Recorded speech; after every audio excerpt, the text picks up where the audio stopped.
الحمد للہ رب العالمین والصلاة والسلام علی اشرف الانبیاء والمرسلین وعلی آلہ وصحبہ اجمعین، اما بعد۔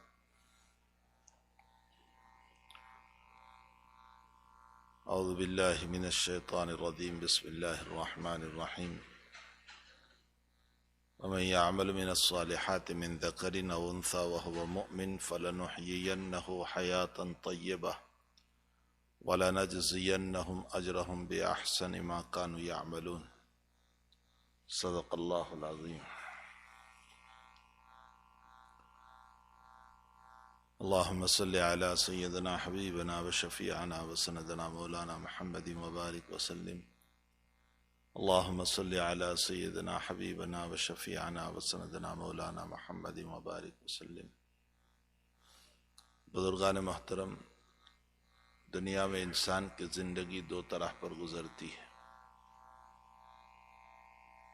ایک انسان وہ ہوتا ہے کہ جو یہ سمجھتا ہے کہ بس میری موت تک کی ساری لائف ہے، اس کے بعد کچھ نہیں، یہی مرنا ہے، جینا ہے، مسئلہ ختم ہے، عیش کر لو، آرام کر لو، عیاشی کر لو، کھا لو پی لو اور زندگی پوری کر لو۔ ایک تو یہ انسان ہے، اور دنیا میں ایک انسان وہ ہیں کہ جس کو آخرت کی فکر ہے کہ مجھے مرنے کے بعد دوبارہ زندہ ہونا ہے اور اپنے رب کو اپنا حساب دینا ہے۔ جس کی نظر آخرت پر ہوتی ہے اس کو اس آیت میں اللہ تعالیٰ نے بیان فرمایا، اور جس کی نظر فقط دنیا پر ہے اس سے متعلق قرآن کریم میں اللہ نے اور ایک جگہ ذکر فرمایا، قُلْ هَلْ نُنَبِّئُكُمْ بِالْأَخْسَرِينَ أَعْمَالًا۔ ہم تمہیں نہ بتائیں، پیغمبر صلی اللہ علیہ وسلم کو اللہ کہہ رہے ہیں کہ ہم تمہیں نہ بتائیں کہ اپنے اعمال کے اعتبار سے خسارے میں، اپنے کام کے اعتبار سے خسارے میں کون ہے، نقصان میں کون ہے؟ الَّذِينَ ضَلَّ سَعْيُهُمْ فِي الْحَيَاةِ الدُّنْيَا،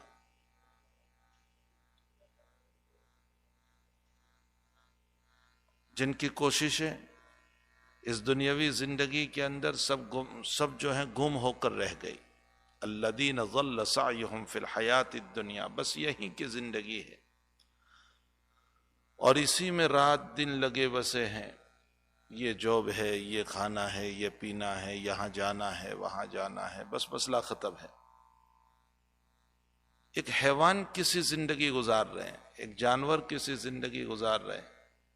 وَهُمْ يَحْسَبُونَ أَنَّهُمْ يُحْسِنُونَ صُنْعًا، ان کا گمان یہ ہے کہ ہم جو کر رہے ہیں وہ بہت اچھا ہے، یعنی ہماری جو لائف گزر رہی ہے وہ بہت اچھی لائف ہے۔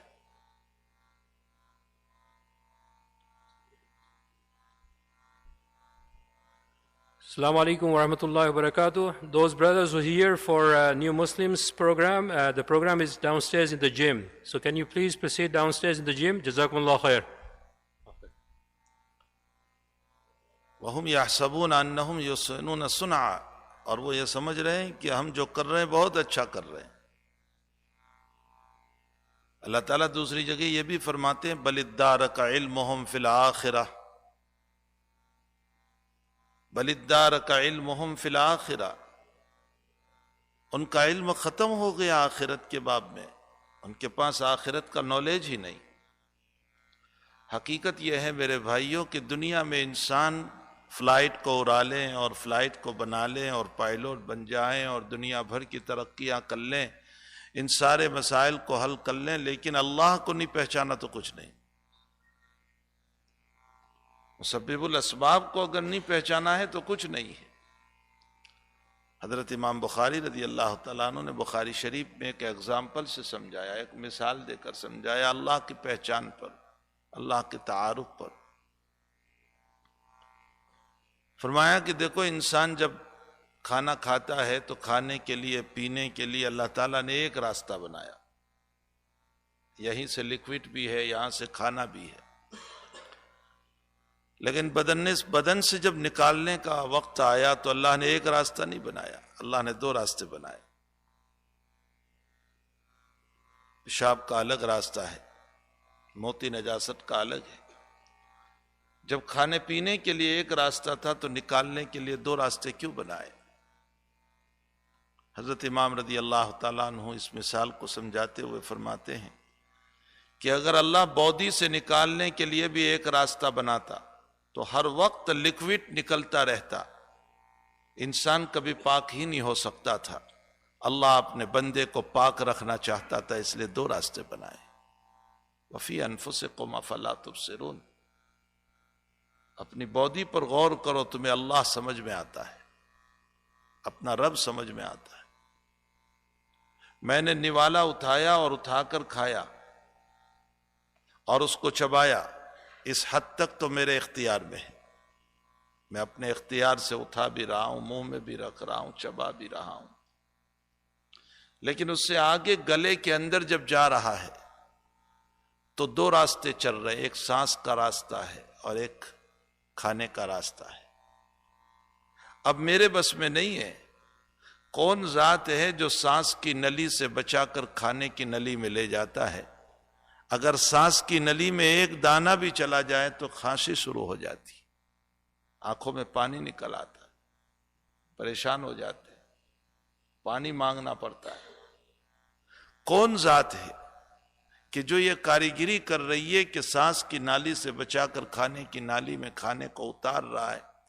اگر بندہ اسی پر غور کر لے تو اس کا اللہ سمجھ میں آ جاتا ہے کہ اس کے پیچھے ایک رب ہے جس کی یہ ساری کاریگری ہے۔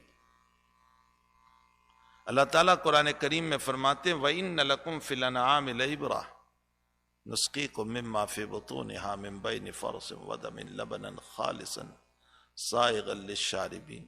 دودھ پیتے ہو تم، دودھ کا جو گلاس تم نے اٹھایا، پینے سے پہلے 2 منٹ ٹھہر جاؤ اور اس پر سوچ لو۔ کیا سوچنا ہے؟ یہ جو میں نے دودھ اٹھایا ہے، یہ جس جگہ سے آیا ہے، چاہے وہ کاؤ ہو، بھینس ہو، جو بھی جانور ہو، جس جگہ سے نکل رہا ہے وہاں گوبر کی گندگی بھی تھی، وہاں پیشاب بھی تھا، وہاں خون بھی دوڑ رہا تھا، لیکن جب دودھ نکالا گیا تو نہ گوبر کی بدبو ہے، نہ پیشاب کی رنگت ہے، نہ پیشاب کی بدبو ہے، نہ خون کا کوئی کلر ہے، صاف ستھرا دودھ نکل رہا ہے۔ وہاں کوئی فلٹر مشین تو اللہ نے رکھا نہیں۔ کون ذات ہے کہ جس نے اس دودھ کے اندر گوبر کی بدبو بھی نہیں آنے دی، پیشاب کی بدبو بھی نہیں آنے دی، خون کی ذرہ برابر رنگت بھی نہیں آنے دی، اور بالکل خالص دودھ پیش کیا، لبنن خالصا۔ اللہ قرآن میں کہتا ہے لبنن خالصا، خالص دودھ۔ فرمایا اگر اسی پر غور کر لو تو تمہارا رب تمہیں سمجھ میں آ جائے گا کہ ایک اللہ ہے، ایک اللہ ہے۔ اسی آیت میں اگر غور کیا جائے کہ اگر دودھ میں ذرا سی رنگت آ جائے خون کی یا پیشاب کی بدبو آنے لگے تو تم کیا کرو گے؟ اس دودھ کو پھینک دو گے، نہیں پیو گے، استعمال نہیں کرو گے۔ فرمایا ٹھیک اسی طرح قیامت کے دن اگر تمہارے اعمال میں ریاکاری کی بدبو آئے گی تو جیسے تم دنیا میں دودھ پھینک دیتے ہو، میں تمہارے عمل کو پھینک دوں گا، پھر اللہ کے وہاں وہ ریاکاری والا عمل بھی قبول نہیں ہوگا، جو شہرت لیا ہوا ہے، جو دکھلاوا لیا ہوا ہے۔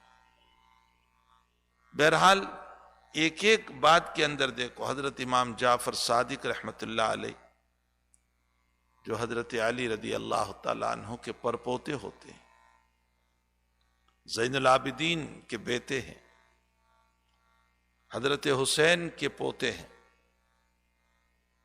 اور حضرت علی کے پرپوتے ہیں۔ نسب نامہ آپ کا جعفر بن زین العابدین بن حسین بن علی۔ حضرت جعفر صادق رحمت اللہ علیہ سے ایک دہریہ اور ناستک آیا، اس نے کہا کہ مجھے رب کے باب میں تم سے سمجھنا ہے کہ آیا اللہ ہے، رب ہے، مجھے سمجھنا ہے۔ تو حضرت جعفر صادق رحمت اللہ علیہ نے اس کو ذرا سی باتوں میں لگا دیا، اور باتوں میں لگا کر کے اس کو پوچھا کہ تم کیا کرتے ہو؟ تو اس نے کہا کہ میں کپتان ہوں اسٹیمر چلاتا ہوں، بوٹ چلاتا ہوں، کوفہ سے بصرہ، بصرہ سے کوفہ اور دوسرے شہروں میں میں امپورٹ ایکسپورٹ کا کام کرتا ہوں، سامان لے جاتا ہوں۔ کہا اچھا، بڑی بوٹ ہوگی آپ کے پاس؟ کہا ہاں بڑی بوٹ۔ کہا اور بھی کام کرنے والے تمہارے ساتھ ہوں گے؟ انہوں نے کہا بہت سارے ہوتے۔ کہا اچھا، سمندر میں جب تم سفر کرتے ہو تو کبھی یہ بھی ہوا ہوگا کہ پانی کی موج بہت اٹھتی ہوگی؟ کہا بہت مرتبہ ایسا ہوتا ہے کہ سی اور سمندر طوفان پہ آ جاتا ہے، پانی بہت اچھلتا ہے۔ کبھی کبھی تو حال یہ ہو جاتا ہے کہ پانی جو ہے وہ ہمارے اوپر سے گزرتا ہے۔ کہا اچھا، تو کبھی ڈوبنے کے موقع بھی تو آئے ہوں گے؟ کہا بہت سی مرتبہ ایسا ہوا کہ بہت سارے ساتھی ڈوب گئے، اپنے آپ کو نہیں بچا پائے۔ کہا اچھا، جب طوفان پہ آتا ہے دریا اور سمندر اور پانی اچھل رہا ہے اور تمہیں ایسا لگتا ہے کہ بوٹ ابھی ڈوب جائے گی، غرق ہو جائے گی، ہم ختم ہو جائیں گے، ایسے موقع پر تمہارے دل کے اندر کہیں یہ گزرتا ہے کہ کاش کوئی یہاں ہاتھ پکڑنے والا ہوتا جو میرا ہاتھ پکڑ لیتا؟ اور ایسے وقت میں تمہیں اچانک کوئی موج آتی ہے، اٹھا کر بچا لیا کرتی ہے؟ کہا ایسا بھی بہت مرتبہ ہوا۔ کہا بس یہی وہ میرا اللہ ہے جو تمہاری اضطراری حالت میں تمہیں بچا لیتا ہے، یہی وہ میرا اللہ ہے جو تمہاری بے چینی کی حالت میں تمہیں بچا لیا کرتا۔ سیدنا عبد القادر جیلانی رحمۃ اللہ علیہ سے کسی نے سوال کیا کہ اسم اعظم کیا ہے؟ لوگ پوچھتے ہیں نا اسم اعظم کے بعد دعائیں قبول ہوتی ہے، تو اسم اعظم کیا ہے؟ علماء کا اس میں بڑا اختلاف ہے۔ کسی نے کہا لا الہ الا انت سبحانک انی کنت من الظالمین پڑھا جائیں کثرت سے، کسی نے اور بھی بات بتائی ہے۔ تو عبد القادر جیلانی رحمۃ اللہ علیہ سے جب پوچھا گیا کہ اسم اعظم کیا ہے، تو آپ نے فرمایا کہ تم مجھ سے بیعت ہو، کبھی بتاؤں گا۔ کچھ دنوں کے بعد پھر پوچھ لیا، کبھی بتاؤں گا۔ آپ بات کو ٹالتے رہے۔ یہ ٹالنا اس لیے تھا تاکہ طلب پیدا ہو جائے۔ جو بات طلب کے بعد آتی ہے وہ دل میں بیٹھتی ہے، اور جو بلا طلب کی آتی ہے اس کی قدر نہیں ہوتی۔ دنیا کا دستور ہے، جو محنتوں کے بعد مال ملتا ہے اس کی قدر ہوتی ہے، اور جو باپ سے ملتا ہے اس کی قدر نہیں ہوتی۔ ایک دنیا کا اصول ہے۔ تو طلب کے بعد جو علم ملتا ہے اس کی قدر ہوتی ہے، اور بے طلبی کے ساتھ جو علم آتا ہے اس کی قدر نہیں ہوتی۔ اسی لیے پہلے زمانے میں محدثین کو لمبے لمبے سفر کرنے پڑتے تھے، اور بڑے حالات ان کے اوپر چلتے تھے۔ امام احمد ابن حنبل رحمۃ اللہ علیہ کے پاس ایک محدث صاحب آئے کہ آپ سے حدیثیں لینا ہے۔ امام احمد نے کہا کہ بادشاہ وقت نے مجھ کو بین کر دیا ہے اور میں حدیث بیان نہیں کر سکتا ہوں، مجھے قید کر دیا ہے، میرے لیے مشکل ہے کہ میں حدیث بیان کروں۔ کہا میں بہت دور سے آیا ہوں، بہت دور سے، اور آپ کی چونکہ سند بہت عالی ہے۔ سند عالی کا مطلب اس محدث سے لے کر نبی علیہ الصلوۃ والسلام تک کم واسطے ہو، اس کو عالی سند کہا جاتا ہے۔ تو کہ آپ کی سند عالی ہے اس لیے میں حدیث لینے آپ کی سند کے لیے آیا ہوں۔ فرمایا لیکن کوئی راستہ نہیں ہے، حکومت نے مجھ کو منع کر دیا ہے۔ تو اس محدث نے کہا کہ اچھا، میں روزانہ بھکاری بن کر کے آپ کے دروازے پر آؤں گا، بھیک مانگنے کے نام پر، اور آپ کے در پر آ کر کے سوال کروں گا، آپ کچھ دینے کے لیے آنا اور اس درمیان مجھے ایک حدیث سنا دینا۔ اس محدث نے ایک لمبے زمانے تک بھکاری کی شکل اختیار کر کے امام احمد ابن حنبل کے دروازے پر بھیک مانگتے رہے، اور اسی میں روزانہ ایک ایک حدیث سنتے رہے۔ ان کو قدر ہوگی کہ حدیث کیا چیز ہے، ان کو پتا چلے گا کہ حدیث کتنی بڑی دولت ہے۔ آپ ایک ایک آدمی کو، حضرت امام بخاری رضی اللہ تعالیٰ عنہ سمندر کا سفر کر رہے تھے،